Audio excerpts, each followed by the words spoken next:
Welcome to ஈஸியாக English கற்றுக்கலாம். நாம் இன்னைக்கு பார்க்க போகிறது வீட்டில் உள்ள பொருட்கள் பற்றி தான் பார்த்துட்டு இருக்கோம். சாசர் சிறிய தட்டு, சாசர் சிறிய தட்டு. வயர் கம்பி, வயர் கம்பி. லாக் பூட்டு, லாக் பூட்டு. சேஃப் பத்திர பெட்டி, சேஃப் பத்திர பெட்டி.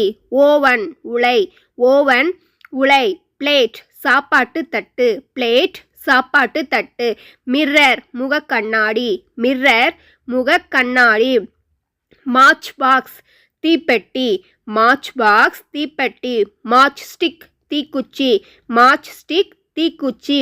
டூத் பிக் பல்குத்தி குச்சி, டூத் பிக் பல்குத்தி குச்சி. டூத் பவுடர் பற்பொடி, டூத் பவுடர் பற்பொடி. டேப் குழாய், டேப் குழாய். வீடியோ உங்களுக்கு யூஸ்ஃபுல்லாக இருக்காங்கிறத கமெண்ட் பண்ணுங்கள். இது போல் வீடியோஸ்க்கு சேனல் சப்ஸ்கிரைப் பண்ணி ஃபாலோ பண்ணுங்கள். தேங்க்யூ ஃபார் வாட்சிங்.